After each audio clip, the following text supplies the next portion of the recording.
Hola, muy buenas.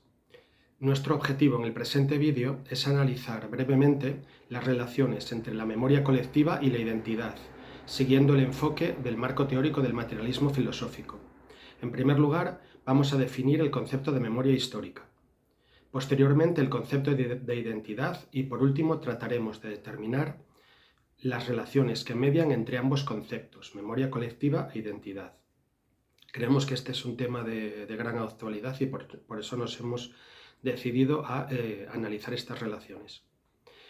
Y acaso lo primero que se debe decir de la memoria colectiva es que ésta no puede ser confundida sin más con la historia. La memoria individual y colectiva es el saber de un individuo o de un grupo. Es una memoria interesada y parcial, con carácter axiológico y jerárquico. En cambio, la historia es una ciencia que se abre camino mediante el contraste y muchas veces la eliminación de las memorias individuales y grupales. La memoria colectiva es la memoria de un grupo, que ocupa un lugar en la escala social con unos presupuestos e intereses de grupo, y construye su memoria en base a estos presupuestos e intereses. Esta memoria en gran parte es una memoria heredada, que no depende del propio grupo, sino de la clase, estrato o sociedad de referencia. Cuando hablamos de memoria colectiva, es importante distinguir entre los actores que sustentan la memoria, el campo, lugar o evento que es objeto de dicha memoria y el propio relato o narrativa que vehicula o donde se deposita esa memoria. Atendiendo a los actores que sustentan la memoria, hablaremos de la memoria de un colectivo, de una clase social o estrato, de la memoria oficial de un Estado, etc. De aquí salen también las que suelen llamarse memoria hegemónica de los ganadores, memoria de los perdedores, etc.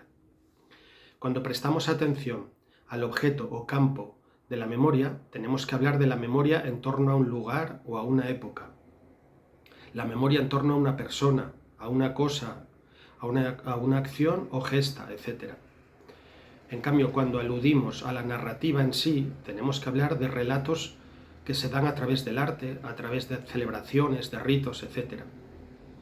Por último, y en la medida en que hemos dicho que la memoria colectiva es siempre memoria de un grupo enfrentado a otros, podemos mencionar los mecanismos también por medio de los cuales se constituye esta memoria, en dialéctica con otras.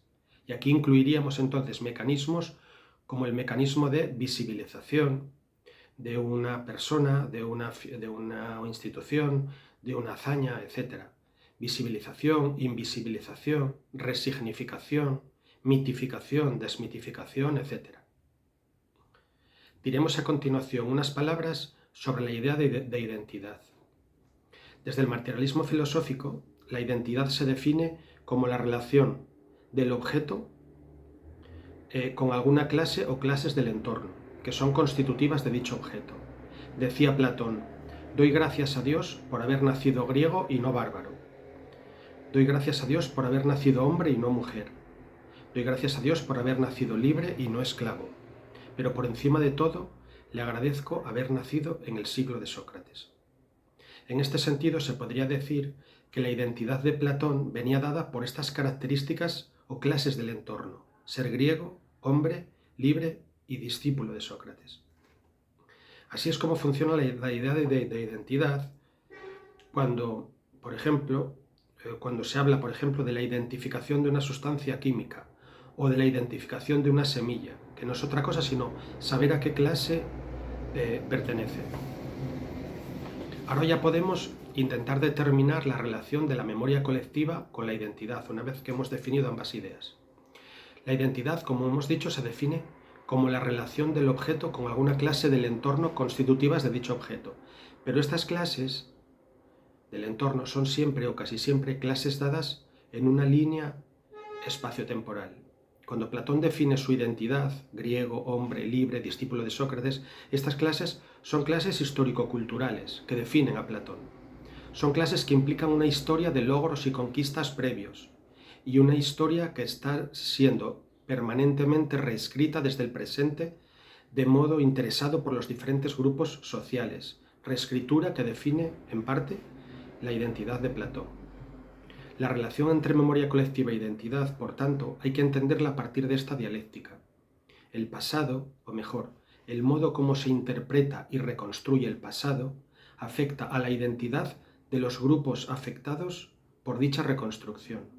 Cuando alguien me califica de derechas o de izquierdas, mejor o peor persona, mejor o peor padre, tiene que ver con hechos del pasado conectados con el presente y cómo estas categorías históricas son reescritas desde el presente. Aquí es importante decir que dichas categorizaciones no son meramente teóricas, sino que son prácticas y ontológicas, que influyen ontológicamente en mi identidad y en mi posición objetiva, relativa en la sociedad respecto de otros grupos. Las memorias colectivas son relatos, sin duda, pero relatos ontológicos, relatos que no crean de la nada o aniquilan reduciendo a la nada, sino desde categorías previas, pero que tienen la capacidad de influir de modo ontológico en la sociedad de referencia, en su estructura interna y respecto de terceras sociedades. Para terminar, mencionaremos brevemente algunos ejemplos de relación entre memorias colectivas enfrentadas a otras e identidad. Conflicto entre exmiembros de ETA y víctimas de ETA, reflejando divisiones en la interpretación de la historia y la justicia. Este conflicto sigue vivo en el presente y afecta a la memoria de lo que ocurrió con la banda terrorista ETA y sus víctimas en la sociedad española y a la identidad de los diferentes actores implicados. De hecho, muchos de los actores implicados, exmiembros o miembros de ETA, siguen hoy en las instituciones públicas como cargos públicos y políticos en activo, que tratan continuamente de redefinir y de blanquear su identidad respecto a su pasado terrorista. Impacto de los atentados del 11 de marzo de 2004 en la memoria colectiva española. Este atentado cambió la percepción sobre nuestra idea de multiculturalidad y de los colectivos implicados en el atentado. Estas memorias enfrentadas entre víctimas y verdugos, etc., son memorias enfrentadas aún hoy en el presente y que afectan a la identidad de los grupos afectados. Desafíos relacionados con la memoria histórica, incluyendo la guerra civil y la dictadura de Franco.